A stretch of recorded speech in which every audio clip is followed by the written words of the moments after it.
warm good morning to all of you. I, Dr. Robin Chopra, Assistant Professor in Department of Physiotherapy at RPIIT Institute of Medical Sciences, Village Bastada, Karnal. I welcome you all in our YouTube channel that is RPIIT Academics.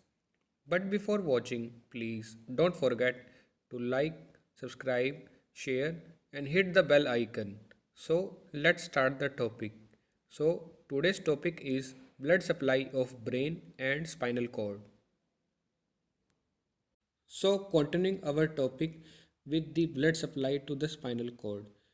As the arterial blood supply below the cervical region comes from the radially arranged posterior and the anterior radicular arteries, which runs into spinal cord alongside the dorsal and the ventral nerve roots.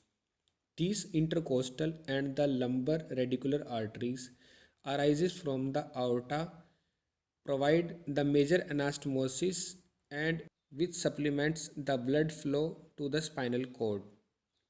As the largest of the anterior radicular arteries is known as the artery of Adam-Kiewicz, which usually arises between L1 and the L2 vertebra.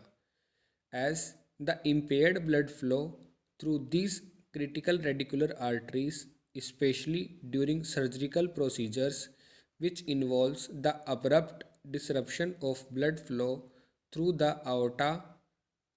So let us take the example of aortic aneurysm. So as during aortic aneurysm repair, it can result in the spinal cord infarction and paraplegia. As you see in the diagram, these are the diagram of the blood supply to the spinal cord via a horizontal distribution. As there is a posterior spinal artery on the posterior side and the anterior spinal artery from the anterior side, which are communicating with each other to form the anastomosis and covers the peripheral as well as the central areas, as the central area is supplied by the anterior spinal artery, which is predominantly a motor area.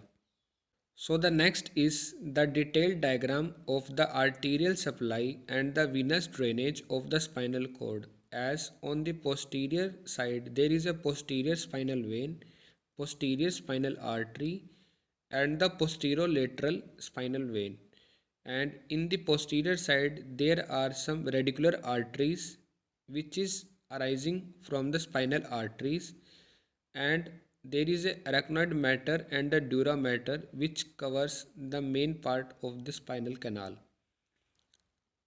A detailed structure of the arterial supply and the venous drainage of the spinal cord.